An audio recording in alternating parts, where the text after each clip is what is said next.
في راسك الحادث المرعب اللي عاش لا ميزون ديال روخادوف في 2019 2020.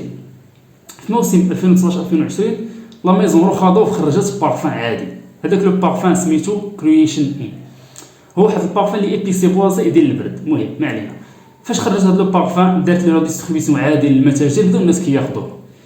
الحادثه طرات فاش انه الناس اللي خداوه من بعد واحد المده ديال الوقت لاحظوا بلي البارفان كرييشن اي تبدل اللون ديالو بزاف، يعني كان اللون ديالو فاتح ولا اللون ديالو قهوي وغامق بزاف، زائد حتى الرائحه ديالو تبدلت 360 درجه. والناس اللي كانوا في ذاك الحادث اولا لي كليون اللي عاشوا هذه القضيه هذه قالوا باللي الرائحه ديالو ولات فيها ريحه الصدى، زائد ان الرائحه ديالو ولات مضبه بزاف.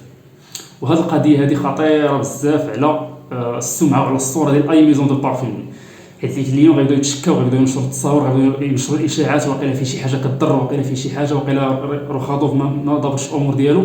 ولكن لحسن الحظ لاجونس دو كومونيكاسيون ديال لا ميزون روخادوف قدرات انها تحتوي الامر وتصلح المشكل بالزربه، قدرت انها تراضي الزبناء بلا ما تخسرهم، وقدرت انها تجمع الطم على الموضوع بلا ما يصير حتى شي واحد الخبر، وبلا ما يدير واحد الدرجه ياثر على الصوره ديال لا ميزون، لدرجه انه قليل بزاف باش كتلقى شي واحد اللي عارف بهذه الحادثه هذه. شنو طرا هنا؟ اللي طرا هو انه في لي بارفان الا تواجدوا واحد المكونات كيطرا واحد التفاعل، هذا التفاعل هو كيشكل كابوس عند مصممين العطور، زائد في نفس الوقت كابوس وفي نفس الوقت حاجه مزيانه.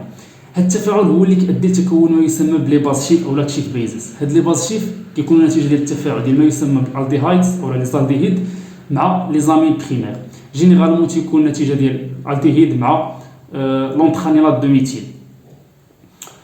هاد لي باز شيف هما اللي كابوس، حيت كيسبوا الا كان التكون ديالهم مهم بزاف وكان درجه ديال التفاعلات كبيره كيؤديو لتغير اللون، تيولي غامق بزاف، زائد الرائحه كتبدل وكتخياب.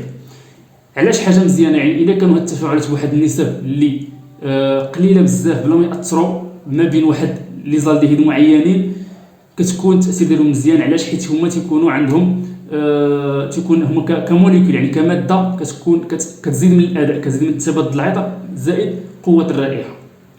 هذا فيما يخص حاجه مزيانه.